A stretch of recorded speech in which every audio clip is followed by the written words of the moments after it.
People travel thousands of miles to experience the world, spend money they don't have, and somehow arrive at their destination prepared to argue with geography, physics, and the basic laws of how reality operates. What follows is a catalog of actual complaints lodged by tourists so detached from expectation that they make you wonder if they've ever successfully ordered a sandwich. You're about to watch humanity negotiate with immovable objects, and I promise you humanity loses every single time. Let's begin. Number 1. A tourist at Niagara Falls demanded a refund from his hotel because the waterfall was too loud at night. He apparently believed that one of the world's most powerful natural phenomena would operate on a volume dial, and that customer service could negotiate with the entire Niagara River on his behalf. The waterfall has been thundering at exactly the same decibel level for roughly 12,000 years. But sure, let me just call Mother Nature and ask her to pipe down. Number 2. A visitor to the Leaning Tower of Pisa complained that it was too slanted and demanded compensation because her photos looked weird. The tower has been leaning for 50 years. It's literally called the Leaning Tower. The angle is the entire point. She somehow thought the monument had malfunctioned specifically to ruin her Instagram feed. Number 3. A guest at a desert resort in Arizona filed a noise complaint against the cicadas. Yes, the insects that have existed in that ecosystem since before humans invented agriculture. He wanted the resort to do something about them. Apparently, he believed tourism infrastructure includes an entomology department. Number 4. A woman at a Caribbean beach resort asked why the ocean was so wet, and if they could dry it out a little. I want to believe this is fabricated, but the bewildered certainty in her voice suggests she was genuinely confused about what an ocean is supposed to feel like. Number 5. A tourist in Venice complained that there was too much water in Venice. In Venice, the city built on water, the city famous for being entirely water. He wanted a refund because the canals interfered with his walking routes. Number 6. Someone at the Grand Canyon demanded their money back because it was just a big hole and didn't have enough things to do in it. The Grand Canyon is 277 miles long and a mile deep. His expectations for in-hole activities remain unclear. Number 7. A visitor to Mount Everest Base Camp complained that the mountain was too tall and obscured the view. He had traveled to the world's highest mountain and was disappointed that it was tall. The logic here is almost poetic in its futility. Number 8. A woman at a Japanese temple complained that there were too many Japanese people and that it was ruining the authentic experience. She had traveled to Japan to a Japanese temple and was annoyed by the presence of Japanese people. The self-awareness required to make this complaint is genuinely negative. Number 9. A tourist in Paris complained that the Eiffel Tower had too many tourists around it. He wanted to experience one of the world's most famous monuments in solitude. As if celebrity landmarks operate on appointment-only systems for people who really want them to themselves. Number 100. A couple at a ski resort asked if they could get a refund because there was too much snow and it was making the slopes difficult to ski on. Yes, the snow was making skiing difficult. Not their skills, not their stamina. The actual snow, the one thing that makes skiing possible. Number 11. Someone at a beach in Thailand complained that the sand was too sandy and got between things. I assume this person believed beaches were supposed to be sand-optional zones, maybe with a nice tile floor instead. Number 20. A man at a wildlife sanctuary complained that the animals weren't posing for photos and demanded that staff force them to cooperate. He wanted control over wild animal scheduling. This is where we transition from confused to alarming. Number 13. A tourist at the Colosseum in Rome complained that it was too old and falling apart. The Colosseum is nearly 2,000 years old. The fact that it's standing at all is an architectural miracle. But sure, maybe they could just rebuild it newer.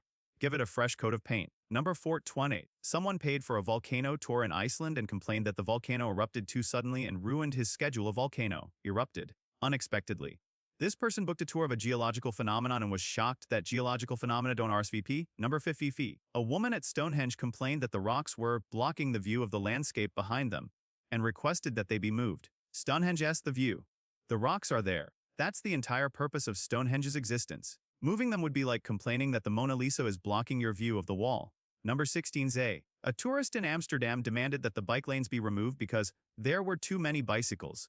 He had traveled to one of the world's most bike-centric cities and was upset that bicycles existed in proximity to him. The cognitive dissonance required for this is genuinely impressive. Number 17. Someone at a mountain lodge complained that the temperature outside was too cold and demanded a refund because the resort wasn't maintaining the climate. He wanted the resort to negotiate with the atmospheric conditions of an alpine environment, which incredibly they cannot do. Number 18. A guest at a 5-star hotel complained that the pillows were too soft and demanded they be made firmer by morning. She had brought 0 pillows of her own and expected housekeeping to somehow custom manufacture bedding overnight. The logistics ratio here is off the charts. Number 19. A man at a museum complained that the artwork was too artsy and not relatable enough. He had traveled to a museum specifically to see art and was disappointed that art was doing art things. Perhaps he expected more inspiring portraits of people eating sandwiches. Number 2. New Fay. A tourist in New York complained that the city was too crowded and demanded that the city spread people out better. New York City, population 8 million. He wanted urban planners to what? Relocate millions of people so he could walk around more comfortably. The scale confusion is Baroque. Number 21. Someone at a botanical garden complained that there were too many plants and that it was making the garden look cluttered. A botanical garden, where plants live, where plants are supposed to be. He wanted a garden with fewer garden elements. Nunker. A woman complained that the northern lights were not bright enough for her photos and demanded the resort turn them up. She thought the aurora borealis had a brightness setting, like a smartphone flashlight, that they could adjust for her convenience. Number 23. A tourist at the Taj Mahal complained that it was too white and wanted them to paint it a different color. The Taj Mahal is made of marble, white marble, that's been white for 400 years. She wanted to repaint a UNESCO World Heritage Site because she preferred warmer tones. Number 24. Someone on a safari complained that the animals were too far away and that the wildlife should be brought closer to the vehicle. Also separately, he was upset when animals got close to the vehicle, so the animals were required to maintain an exact distance that he determined moment to moment. Animals cannot read emotional distance requirements. Number 25. A man at a natural hot spring complained that the water was too hot and demanded they cool it down. It's a natural hot spring, heated by geothermal energy, under the ground. He wanted the resort to essentially reverse the Earth's core temperature for his comfort level. Number 26. A woman complained that the sunrise was too early and asked if the resort could schedule it for a later time. She wanted to negotiate with the rotation of the Earth. She wanted the planet to adjust its orbit around the sun to accommodate her sleep schedule. The audacity is actually kind of beautiful. Number 27. Someone at the Dead Sea complained that they floated too much and couldn't swim properly. The Dead Sea's salinity is what makes floating inevitable. It's 33% salt. He wanted the Dead Sea to be less dead, less salty, just a regular, compliant sea that would let him sink like he wanted. Number 28. A tourist complained that the local food was too foreign and tasted like other countries. He had traveled internationally and was shocked that international cuisine tasted like international cuisine. He expected France to taste like his hometown but with a French accent. Number 29. A woman at an all-inclusive resort complained that there were too many drinks included and that she was confused by the options. All-inclusive means unlimited. Unlimited means many options. This is the deal. She somehow booked unlimited drinks and was upset about having unlimited drinks. Number 30. Someone complained that a nudist beach was too naked and demanded entry fees be refunded. A beach dedicated to nudity, where nudity is the primary characteristic. She wanted the refund because the nudity was nude. The logical framework here has collapsed entirely. Number 31. A man at a music festival complained that it was too loud and too full of music. A music festival dedicated to music. He wanted live entertainment that didn't involve volume. Perhaps a very quiet festival where musicians whispered their songs for sound quality reasons. Number 32. A tourist complained that the local time zone was confusing and demanded that the country change it to match her home. She wanted an entire nation to shift their temporal relationship to the sun because she hadn't adjusted her watch. The self-centeredness required for this is actually breathtaking. Number 30. Someone at a cave tour complained that it was too dark and asked why they hadn't installed better lighting. Caves are dark. That's their defining feature. Caves exist because they lack light. But sure, let's install a Costco-level lighting system in a natural underground formation. Number 34. A woman complained that her hotel room had too much air conditioning and she wanted it warmer. She requested the thermostat be raised. It was 105 degrees outside. She wanted it warmer inside. During a desert resort. Number 35.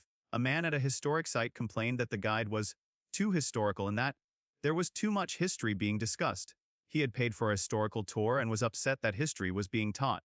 He wanted a tour of historical places without any historical information. Just vibes. Number 3. Someone complained that their all-inclusive meal plan didn't include snacks between meals and demanded extra compensation. All-inclusive covered 3 meals a day. She wanted all-inclusive to also include all snacks.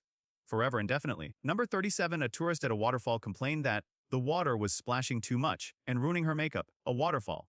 That falls that splashes. She wanted a waterfall that didn't splash, which would just be a wall, a wet, angry wall. Number 38. A woman complained that the beach didn't have enough umbrellas for total privacy. She wanted a public beach to provide individual cabanas made of umbrellas so she could be alone on a crowded beach. Add a publing extra. Number 39. Someone complained that the hiking trail was too outdoorsy and wanted it more like a mall. He had paid for a wilderness experience and was disappointed that wilderness wasn't indoorsy. He wanted nature with climate control and a Cinnabon. Number 48. A man at a traditional cultural event complained that it was too traditional and wanted them to modernize it. He traveled specifically to experience ancient traditions and was upset that ancient traditions weren't contemporary pop music. The contradiction doesn't even register with him. Number 41. A tourist complained that a cooking class didn't allow her to just order takeout instead. She had paid for an interactive cooking experience and wanted the resort to just bring her food. The entire point of a cooking class is cooking. She wanted the class without the class part. Number 42v. Someone at a snorkeling tour complained that there were too many fish underwater. Underwater, where fish live. She wanted an underwater tour with fewer aquatic life forms, perhaps a more residential feel to the ocean. Number 40. A man complained that the rainforest had too many insects and wanted them relocated. A rainforest, an ecosystem defined by its insect population. He wanted a rainforest without the forest part, just rain and also without bugs. A sprinkler system in an empty field. Number 40. A woman complained that the local currency was confusing and demanded the country just use dollars instead. She wanted an entire nation to abandon their economic system because she didn't want to do math while on vacation. The entitlement is genuinely unhinged at this point. Number 45 phase. Someone demanded a refund from a hotel because the sunrise wasn't colorful enough. The sun rose from the east in the standard manner, but the colors weren't Instagram filter enhanced in real life. He wanted nature to have better color grading. Number 46c. A tourist complained that the pool was too wet and demanded it be drained so she could see it better. A pool that contained water. She wanted the pool without water, just a concrete hole that she could see. For photography purposes. Number 47. A man complained that a statue park had statues in the way of the view. A statue park dedicated to statues. He wanted to see the landscape behind the statues without the statues obscuring it, which meant he wanted a park, not a statue park. Why did he go to a statue park? Number 48. Someone complained that the beach wasn't white enough and demanded the resort homeport better sand. He wanted the resort to excavate a beach and replace the native sand with whiter sand from somewhere else. For Instagram purposes. Environmental impact irrelevant. Number 49. A woman complained that a hot air balloon ride was too high up and demanded to be let down. A hot air balloon ride. She had purchased a thing that goes up. She wanted it to go down midway through while floating. The logistics of customer service here are impossible. Number 50. Say. A tourist complained that the fish market smelled too much like fish and wanted compensation. A fish market, where fish are sold, where fish smell occurs. She wanted a fish market without the sensory experience of fish. A gift shop that says fish on it. It somehow gets worse from here. Number 51c. A man demanded a refund from an archaeological dig because he didn't find any dinosaurs. He had paid to participate in a modern archaeological site in a region that had never had dinosaurs. He wanted to unearth Tyrannosaurus rex. In the Italian countryside, the expectation-reality gap is a chasm. Number 52v. Someone complained that the monastery was too quiet and peaceful and wanted them to background music. A monastery designed for quiet contemplation. She wanted a monastery with a Spotify playlist, a place of spiritual silence with the vibes of an Apple store. Number 53. A woman complained that the private island was too isolated and demanded the resort bring it closer to civilization. It's a private island. That's the point. She wanted an island that was also connected to the mainland. So not an island, just a coastal resort. Number 54. A tourist complained that the airport had too many flights and was too busy. Airports are busy. That's how they function. She wanted an airport that was essentially empty. Just her, flying, alone, without other planes existing. Number 50 fee. Someone complained that the glacier tour guide wasn't making the glacier move faster, so he could see it change in real time. A glacier moves inches per year. He wanted to watch geological time acceleration like it was a nature documentary. The guide cannot speed up ice. Number 566a. A man complained that the ancient ruins were not ancient enough and looked too restored. Archaeologists had carefully restored the ruins to be viewable. He wanted them in actual ruin condition, completely collapsed, incomprehensible, but also still impressive. Probably. Number 50. A woman complained that a zero-gravity flight made her feel weightless in an uncomfortable way and demanded it be refunded because she expected to feel normal. She had purchased a zero-gravity flight, specifically, and expected to experience normal gravity on a zero-gravity flight. What did she think zero-gravity meant? That she'd feel zero-tired. Number 58. A man complained that his underwater hotel room had too much water outside the window and demanded they move him to a non-aquatic room. He had booked an underwater hotel. Specifically underwater, the water was right there. By design, he wanted the experience without the fundamental characteristic that made the experience exist. Number 59z. A woman complained to the resort that she was bored because there were no men around. She was at a women-only resort. That's the entire premise. She had paid extra for an all-female environment and was complaining about its success at being exactly what she paid for. Number 60 guy. Someone demanded that an indoor skiing slope let the real snow in because the artificial snow tasted fake. He had licked the snow multiple times. He wanted real snow indoors, which would melt constantly, defying thermodynamics and also the roof. Number 61. A tourist complained that the infinity pool looked too infinite and that the edge should be more defined. An infinity pool is designed to look like it extends forever. She wanted an infinity pool that looked like a regular pool, so a regular pool. She wanted a regular pool. Number 62A. A man complained to a cruise ship that he didn't expect to be surrounded by so much ocean, and that the experience was too maritime. A cruise ship in the ocean. He wanted a cruise ship that didn't emphasize its water-based location. Perhaps a cruise ship that stayed in a parking lot and simulated movement with vibrations. Number 6030. And finally, a woman complained that her all-inclusive vacation was too inclusive, and that she wanted to pay for things. She had selected all-inclusive specifically, everything covered, no decisions, no transaction. She wanted the vacation to force her to make financial decisions against the entire structure she'd purchased. She wanted to opt out of the service she had completely opted into. What becomes clear after cataloging nearly 70 complaints is that tourism hasn't created a service problem, it's created an entitlement problem. These people didn't travel to experience the world. They traveled expecting the world to conform to their specifications, preferences, and emotional comfort levels. They booked experiences and then filed lawsuits against physics, geography, and the basic operational requirements of literally existing on Earth. The saddest part? Many of them probably got partial refunds. Of all 63 complaints, which one made you lose faith in humanity the fastest? And more importantly, have you encountered someone like this in real life? Or are these complaints the exclusive property of international tourists? Drop your thoughts in the comments. And if you made it this far without yelling at your screen, you've got stronger patience than the resort staff involved in any of these interactions. Thanks for watching, and please like and subscribe if you, too, believe that occasionally the world should be allowed to remain exactly as it is.